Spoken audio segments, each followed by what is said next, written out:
Hey guys, welcome to Rumble's Fish Room. So today the plan is to strip some African cichlids, but I'm not sure if we'll actually get to that with a couple of things that I need to do.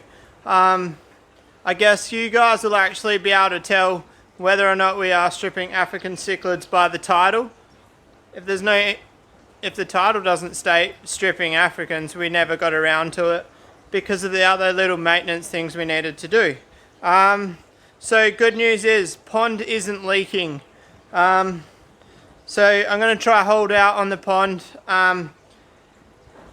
Main reason being electricity. If I start doing the pond now, I'm going to have to heat a pond that I sit in the shed here. And I don't know if you guys know how much it's going to cost me to heat like a 3,000 to 5,000 litre pool to put the rays in. So it's in my best interest to not do fix the pond until December, but we'll see how we go. It's actually that full at the moment. It's overflowing. I'll show you guys. So let's get to the first bit of housework. You guys haven't seen the flower horn fry for a while, so I'll show you them while I do a bit of cleaning. Oh, and just for shits and giggles, guys, one of the guys at work lent me his TDS meter, and we're actually going to test my old RO unit. This thing is probably at least 6 years old, I think. So I'm expecting like 40 ppm. We'll see. Alright, so I'm getting completely sidetracked. I haven't even looked at the flower horns yet, and it's been like probably 20 minutes since I said I was going to. Let's test this water.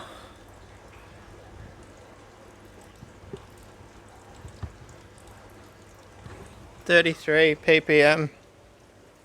So that's just goes to show you guys that you shouldn't use an old RO unit. 33, like it'd still have a use for certain things, but if you're chasing zero, that's definitely not what you're after. Oops, I've just kicked that out. Alright, let's turn that off. Alright guys, so I need to clean the bottom of this out a bit. There's shit everywhere. These little 4mm sprinkler risers are the best thing in the world. Especially for like spot cleaning with fry like this. So I'm not going to be able to show you, but I spot clean into a bucket, so that way if I suck up a whole bunch of fry, I can get them out. So I don't know if you guys are going to be able to tell in the video how many fry are actually in this tub. You can probably see pretty easily. So now my problem here is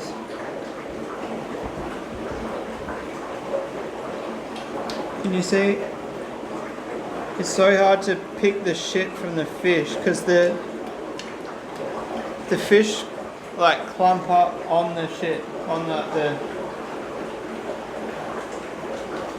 I don't know what it is, like, yeah, literally shit. So you almost need to sacrifice a few.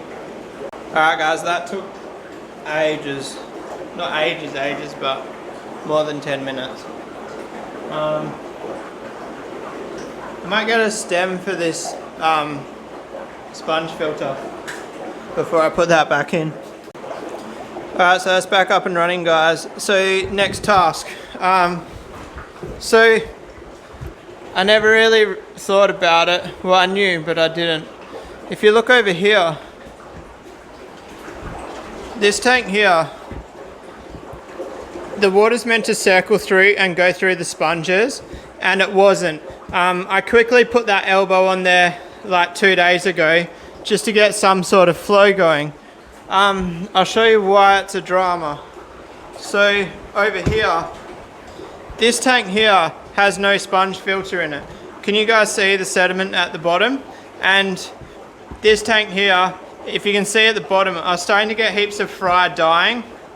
And my verdict is that it's because there's no flow. It's meant to have two pipes like this. I literally even have the pipe to make them. and all the fittings that I need. So I'm going to do that now. So I've had to move the fry out of the way because we need to get under here, because now the pond's not leaking through that hole. The pond is overflowing because this drain here is actually blocked. So just there. So we're going to try to fix that. Oh guys, don't look too close under here. Look at the mold. Oh shit. Alright, so I've got to actually voice over this because for some reason my mic must not have been plugged in properly, and the next few clips have got no audio at all. So what I'm doing, I'm shoving down a hose down the drain pipe to clear it out because it's actually full of that blue particle, and it's to the point that the pond overflows before the water drains when the water change happens. Because the pond's been leaking, this hasn't actually been an issue because it was leaking faster than it was filling up. But now that it's not leaking, today when I went in there, the pond was actually overflowing. So it really needed to be fixed. And then, so once I got it clear and running, I've actually cut a bit of 25mm pipe to shove on the inside of the pond, and it goes in the pipe and then sticks up. And the reason for doing this is so the blue stuff doesn't just fall down into it. The riser pipe is nice and high, so the water flows from near the top down into the pipe. That should make it work heaps better. The only other option I've got is lowering the pressure on the water change pump and then increasing the time that it runs for, so the water change happens slower. But I don't really want to do that because I'm worried that I'll drop the pressure that low that I won't actually get even flow through all of the pipes running to every tank, if you know what I mean. So I knew I had a massive chunk of limestone, guys, that I had no use for. It's been sitting out the front. I've actually got 3 of these. They're way too big to put in any tank, but they'll be perfect to hold that pipe in position so none of the raisin fish can't move it. I can't put my phone underwater anymore because I cracked it, but see that pipe? It pretty much just needs to stay where it is. I'll probably put it more upright so that way that shit there doesn't block the pipe again. So I was actually short a 25mm elbow, but I did some digging and found one in my spare parts. We need these for. See, I already had all the parts to make them, guys. I don't know if I'm going to be able to finish making them tonight, but I'll sure get a start on them. So I thought I had a heap of the colourful air stones, but A, I'm running out of time to find them, and B, that's the only reason actually. So I'm using these Zis ones. You guys know what I think of them. I'm racing through building these because I'm short on time, but if you want to see how they're built, there's actually a previous video just on my YouTube. Search airlift and you should find it. Alright guys, so I've made the airlifts, but I've just gone through the cupboard and I don't actually have the hardware to plumb them up. I need a few T's and a few barbs and taps. So I'll quickly explain it to you for those of you who haven't seen it. So there's an air stone in there. I put the what do you call it? The reducer on there just to get the air stone out of the pipe.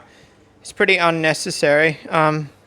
These create too much flow as it is. I actually have to turn them down. So that also answers the question why I don't do pressure chambers on these, and it's simply because it's too much flow for what I need.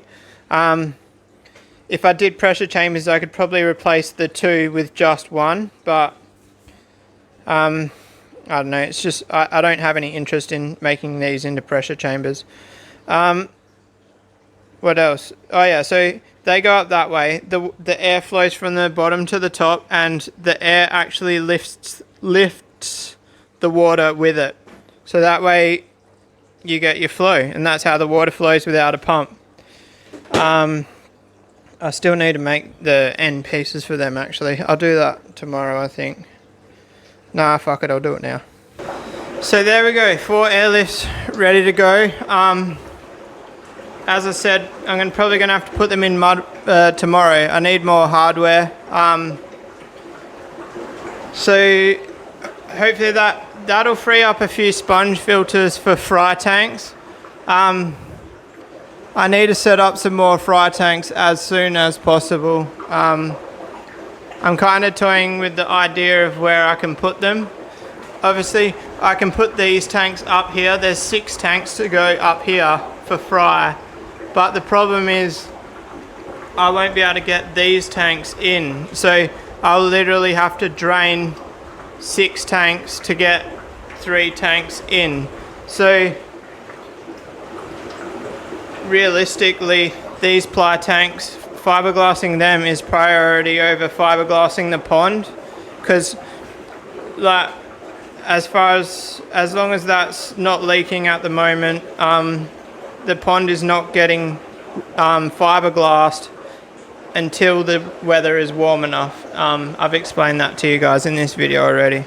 So I'm going to wrap this video up there, guys. It's actually getting really late.